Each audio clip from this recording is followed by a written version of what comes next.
Goes Up by Pegasus Mesa never comes down. She stands ramrod straight behind the counter in the otherwise vacant Sugarcube Corner. Despite the lack of customers, a wide, toothy smile is plastered across her face, so bright it seems to reflect the sunlight. She spent all day making sure the store stayed tidy and pleasant to shop around in. Whenever a customer purchased a cake, it was quickly replaced with a fresh one from the back room. The tables were wiped down almost before they even were sullied in the first place. And all the while, that sugary, sweet smile never left her face. Late afternoon sunlight streams in through the window, splashing across the wooden floor in the dining area and the large table that holds all of the bakery's famed cakes, along with their glass stands. Other products line the walls, from cookies to muffins and even to cooking utensils, but those are mostly for show. Ponies go to Sugarcube Corner for cakes, and she knows this. That's why she makes sure to keep the display table full, no matter what. That's why she doesn't go outside and play, despite the warm, breezy weather. She has to make sure the store runs perfectly. That's what a responsible mayor would do. And she is a responsible mare. She runs a shaking hoof through her mane. She is responsible. The front door suddenly crashes open. The bell whips back and forth from the impact, and in dashes Mr. She frowns. What's his name? Then it comes to her, and she almost lets out a tremulous laugh. Of course she knows his name. She knows everyone's name. "Hiya, Mr. Cloud," she says with a stiff wave. He gallops to the counter, chest heaving with every ragged breath. "Wife, birthday, forgot cake." Uh-huh. I've got a bunch already out that would work great for any birthday. She waves at the display table and gives herself a mental pat on the back. "No good," he says, finally able to talk normally. "It has to be a chocolate mousse cake, and it has to have exactly 3 red roses in the center." She gives a low whistle. That's a tall order. When do you need it for? "Tonight!" He leans on the counter and grabs her hoof.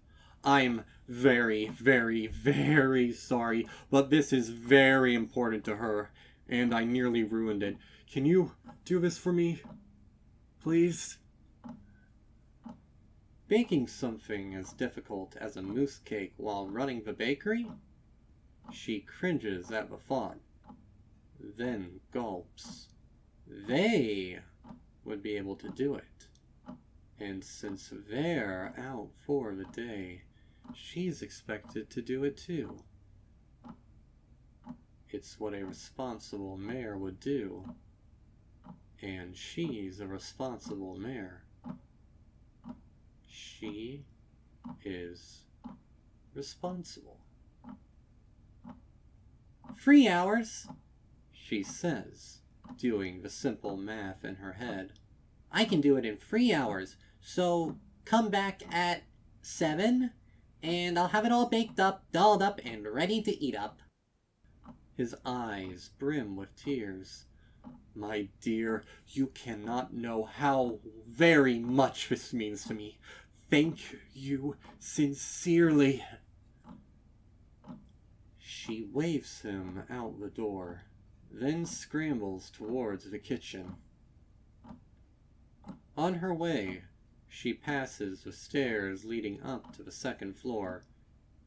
The very top is shrouded in impenetrable gloom that seems to stretch towards her, dark tendrils reaching, clawing.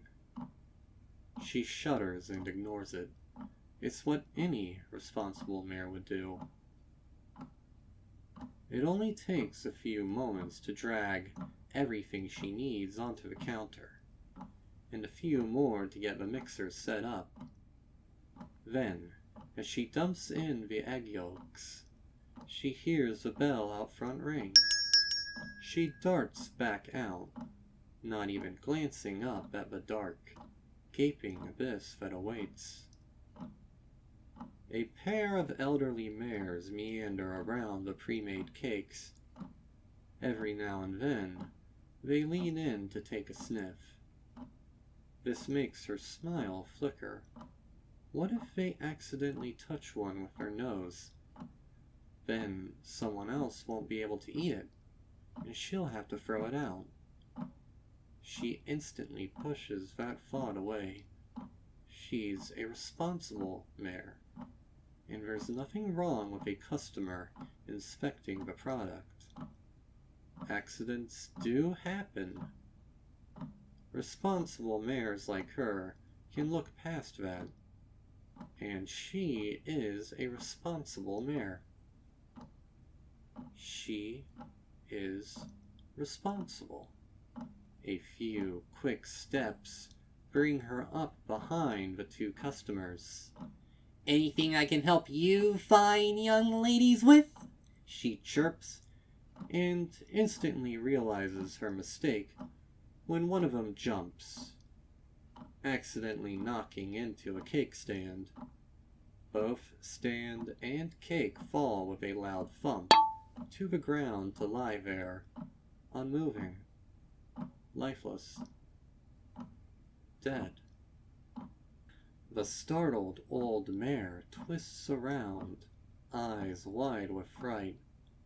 "Oh, I'm so sorry. Is anything broken? Is any pony hurt?" She rips her gaze away from the cake, its corpse still after being thrown so recklessly, and gives the mare a wide smile. "I'm the one who's sorry," she says. "I didn't mean to surprise you like that." She bends down and lifts the glass stand in her teeth. Thankfully, it's still in one piece. A tiny chip is missing from the rim, but otherwise, there's no damage. "And it looks like the stand is A-OK. "Dear," the other customer says to her companion, "I'll cover that. I brought some spare bits." The first mare frowns. "Nonsense! It was my fault and I'll pay for it. And I overrule both of you," she says, grin growing wider. She wants them to come back to the bakery. If they don't, then they'll be disappointed. They won't say so, but she'll know. "I'm super sorry for causing such a mess, so please, pick a cake. Any cake." "You mean to take with us?" "Yeppers!" She waves a hoof over the entire table. "Whichever one you want." "Are you sure?" The old mare who knocked the cake over glances away, so she widens her smile even more. Ponies love being smiled at. I don't feel comfortable doing that." "I insist! It's on the house, courtesy of Sugarcube Corner." As the two customers reluctantly discuss which cake to take, she goes into the kitchen to get a trash bag and towels. Even when she doesn't look up the staircase, she can feel herself being drawn towards it. It sucks at her, pulls at her, grabs at her, cries at her, goes limp in her hooves. She shudders and continues back out of the kitchen, just in time to see the front door shut behind the two old mares. Her gaze slides over the cake display. Except for the one that was knocked over, every single cake is still there. She shakes her head, then sets to wiping up the mess. There's still a lot of work to do in the kitchen baking Mr. Clover's cake, and she has barely started.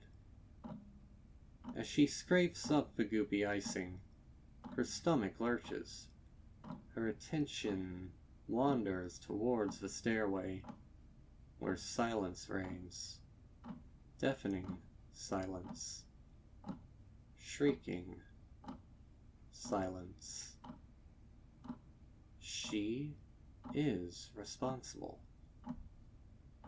Minutes later, the mess is gone, and she returns to the kitchen, where she dumps all the mousse ingredients into the mixer. Before she can even begin to bake the cake, the mousse has to be mixed and set in the refrigerator to chill. Her shaking hooves dump in a cup of sugar that almost instantly dissolves in the syrupy mix. It flows, thick and rich, dark and decadent, sticky and wet. The bell rings again out front, so reluctantly she abandons the mixer. A responsible mare knows her priorities, can plan and organize and make sure everything gets done. She knows to help the customer first, but to still get Mr. Clasp's cake done on time as well. A responsible mare can do this easily, and she is a responsible mare. She is responsible. Back out front, the sunlight has gone from golden to bright orange. It still jets across the floor like someone threw a bucket of orange paint and didn't bother to wipe it up. As she looks around, her brow furrows. No one is there. The bell definitely rang, though. She knows this. She heard it. Hello? She calls. Nobody answers. A sudden thought comes upon her. What if someone snuck in and wanted to skulk around? Her body begins to shake even harder than before, even as her smile reaches from cheek to cheek. She listens as closely as she can, but can't make out any hoofsteps. What does that mean, though? Almost nothing. Then her gaze lands on an envelope lying on the counter. She darts over to look at it, and a sigh of relief bursts from her lips. It has her name written on it in large, loopy hoofwriting. She recognizes it as belonging to one of her friends.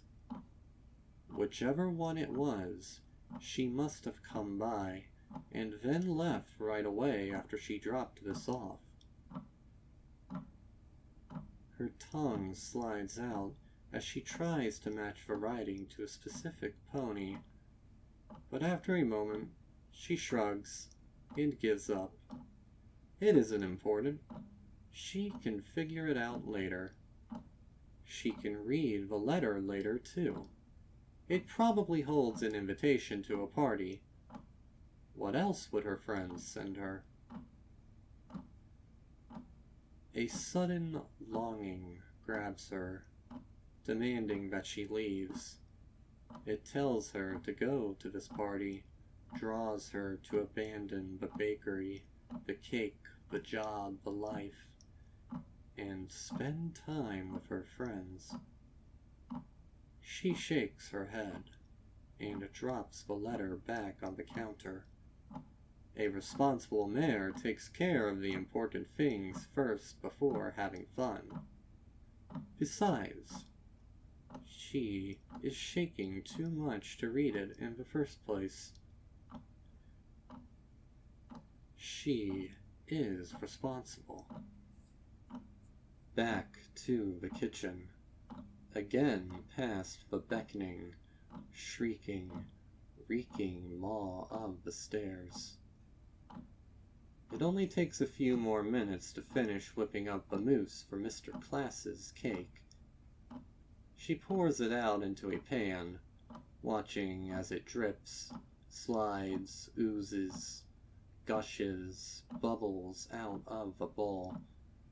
The porcelain crockware clatters down against the table.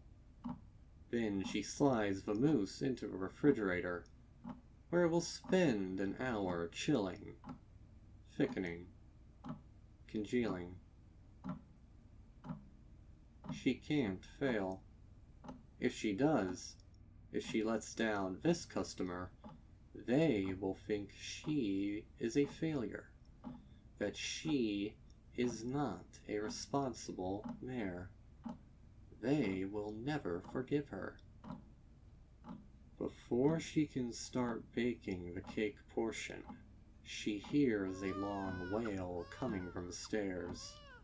Her body quakes, and she can't help but cover her eyes. There's nothing she can do about this. She is responsible. She has to see to the most important things. Her smile widens, so much so that her tired cheeks begin to ache. Listening to imaginary noises is not something she can afford to do right now. She tells herself it isn't important. She tells herself it isn't real. But she is responsible. After a long moment of her squeezing her eyes shut, the shriek cuts off abruptly. She breathes a long sigh, then turns back to her work. The cake batter is much easier to mix than the mousse, but she still pats herself on the back as she slides the pans into the oven to bake. A glance at the clock shows her that 6 o'clock has just arrived. With an entire hour left, finishing the cake in time won't pose any problems. They will forgive her for losing 2 customers. They'll forgive her for what she did. Accidents do happen. But she is a responsible mayor, and surely they will forgive a responsible mayor. The 2 cake layers come out, then go into a refrigerator to chill with the mousse.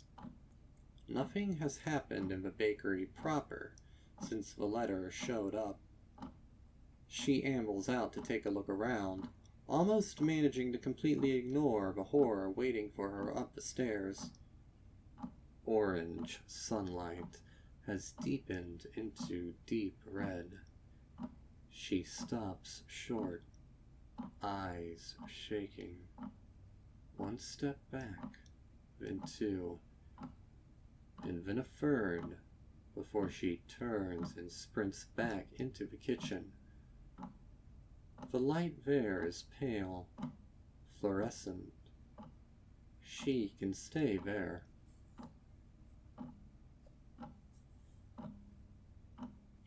She spends 5 minutes, 10 minutes, 20 minutes, pacing back and forth, thoughts firmly on the letter.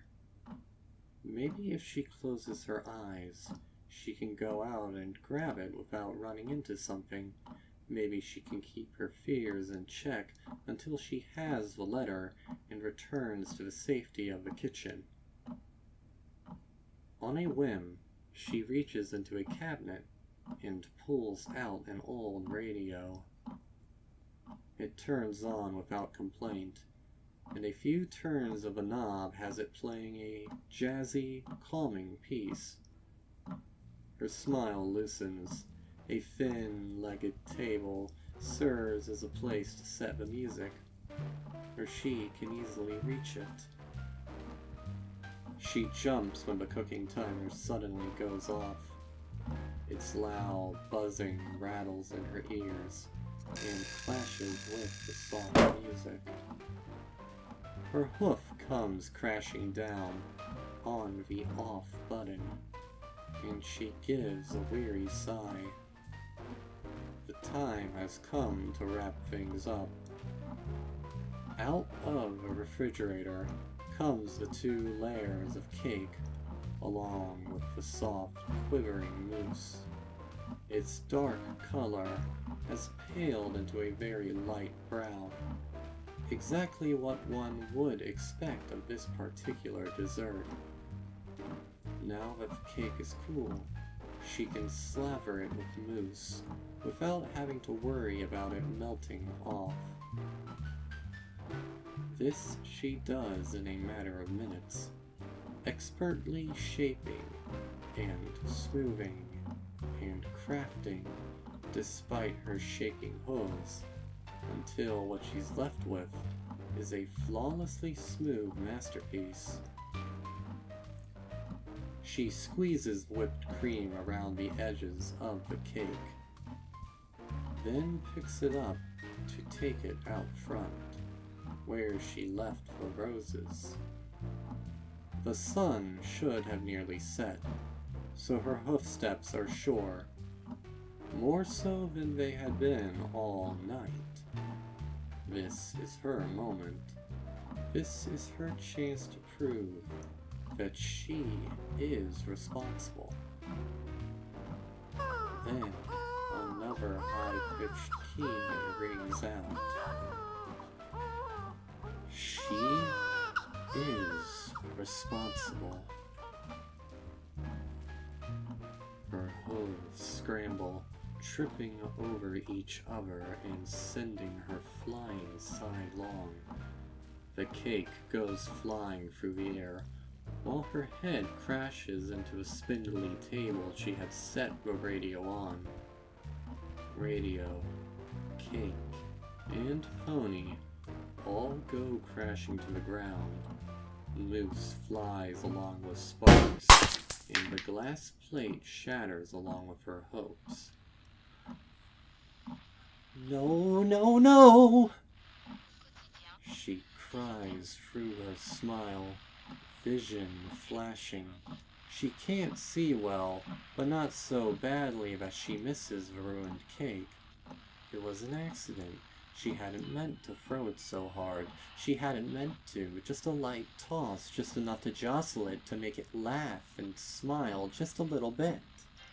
The radio's music has changed. It still plays the same song, but nearly inaudible due to the loud static now coming out of the speakers.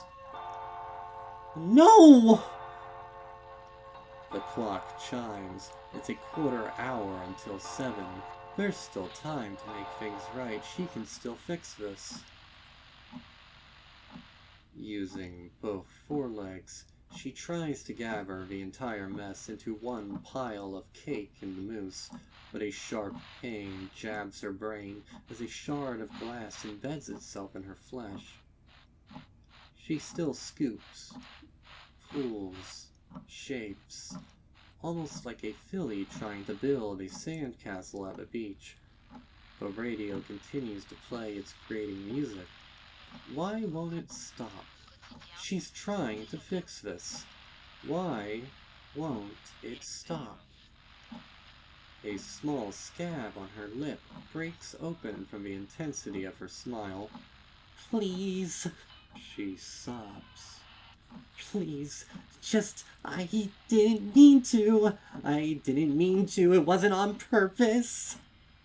But no matter how hard she tries, the moment she lets go, the entire conglomeration of ruined cake and broken plate slogs down and spreads out on the floor. The radio crackles loudly, then lets out a loud, piercing squeal. It hurts her ears. Blinking through tears, she reaches over and turns the knob to off. The sound continues. She turns the volume down the entire way. The sound continues. She tries to change the channel. The crying continues. Be quiet, She says, picking the radio up. None of the buttons or dials seem to work. It won't stop. Why won't it stop? She smacks it irritably, hot tears splashing down her face. Be quiet! Instead of turning off, it starts to cry more loudly. Stop it! She hits it again, harder, and like before, the noise intensifies, but she can't even hear herself think anymore. She wants to see if she can fix the cake, if she can satisfy the customer, if she can prove to them she is responsible, but this stupid thing just won't stop crying. Why won't it stop? She punches it, gives it a hard shake. Stop it! She shouts, as though the machine might listen. Why won't it stop? Stop it! Why won't it stop? Why won't you stop? Stop it. But she doesn't listen. The radio comes crashing down on the ground once, then twice, then a third time. A wordless scream rips its way past her lips as she slams it against the kitchen floor, over and over and over again. She can't hear anything. All she knows is that her blood pounds in her ears. She wants the radio to stop making noise, and nothing will ever be the same for her again. A few moments later, she realizes she's just sitting there on the floor, covered in mousse and cake and blood. The radio lies across the room, having finally gone quiet at some point during her blind rage. She can see the mark on the wall where it hit after she hurled it as hard as she could. She can't stop smiling. She has to keep smiling. She is a responsible mare. Responsible mares do what they have to do, no matter how bad things get. She is a responsible mare. But she is responsible. She hears a chime from the front room. Then a stallion's voice. Hello? Is any pony here?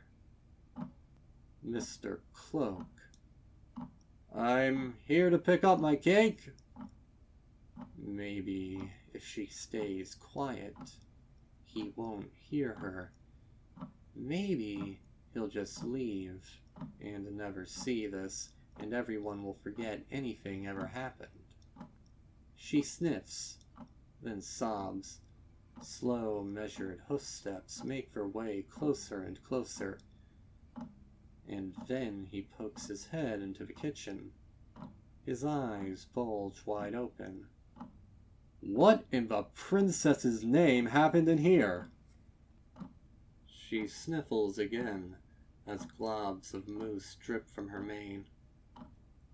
I tried, she says through trembling lips. She has to keep smiling. I tried as hard as I could, but there was an accident. The last word comes out as a long wail.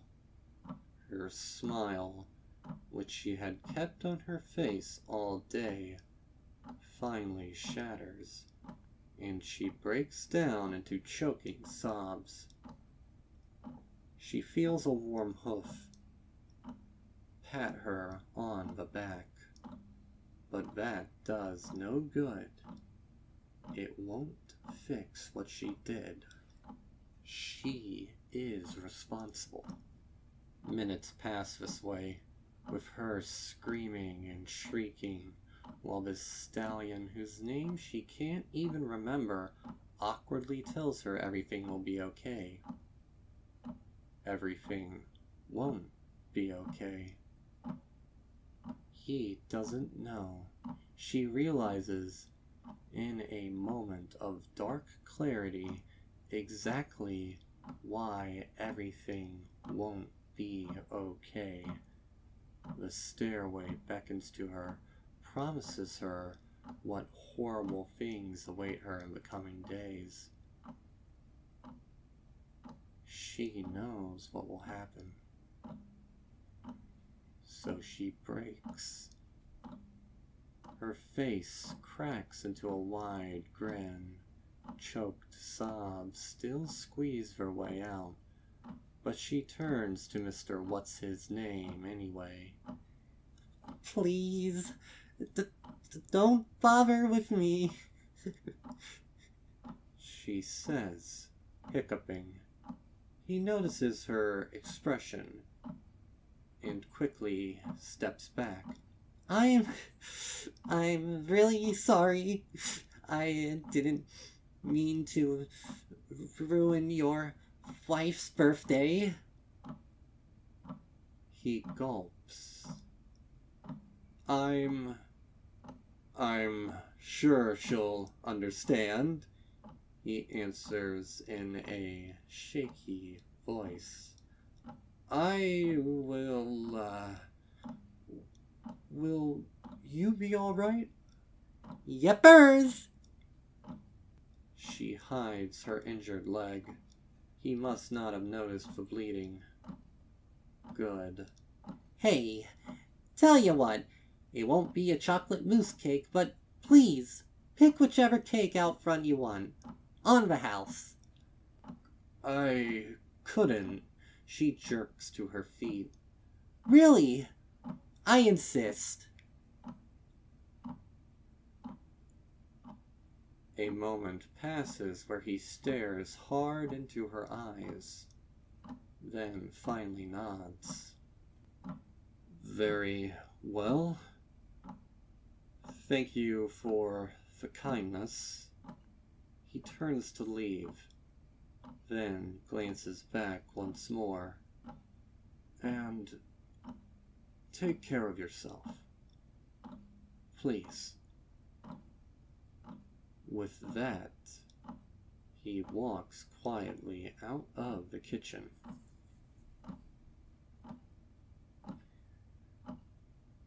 She takes the time to clean up the mess, even going so far as to mop the entire floor, because that's what responsible mayors do. She washes her leg and disinfects it, because that's what responsible mayors do. Then she goes out front and stands behind the counter in the dark bakery, because that's what responsible mares do. The stairway still calls her name, but she can no longer hear the words, no longer feel its magnetic draw. Today is a new day.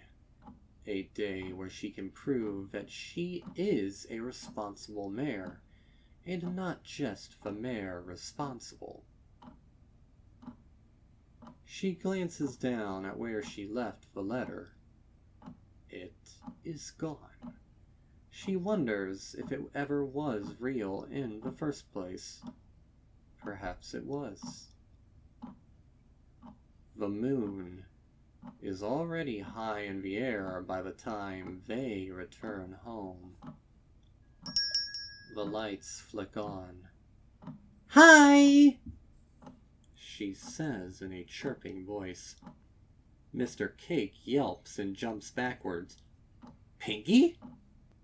After a moment of silence, his wife pats him on the back to calm him down.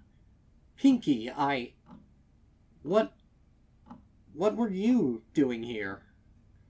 Keeping watch on the shop, She says.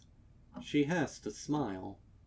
Responsible mares smile and leave their woes behind until they're done for the day. Well, that's... Mrs. Cake clears her throat. admirable. Are the twins in bed? Yep. Did they cause you any trouble? Nope. Mrs. Cake smiles, then prances to the howling stairway. I'll just go say goodnight then. She can't see the darkness that engulfs her, swallows her, never to let her out again. Say, Pinkie, Mr. Cake says as he turns the open sign to closed in the window. you didn't have to stay open this late. Then, on his way into the kitchen, he glances at her and sees the bandage wrapped around her leg. Hey, what happened to your... A shriek from upstairs slices through his sentence, and without pause, Mr. Cake gallops up into the abyss. She knows she will never see him again either. Mrs. Cake's cries are soon joined by her husband's. Without dropping her smile, she slowly walks out from behind the counter and over to the window, where she turns the sign back to open. The store can't close. Not yet. She is a responsible mare. She has to prove to them that she can be trusted, that she can be loved, because she was responsible for everything.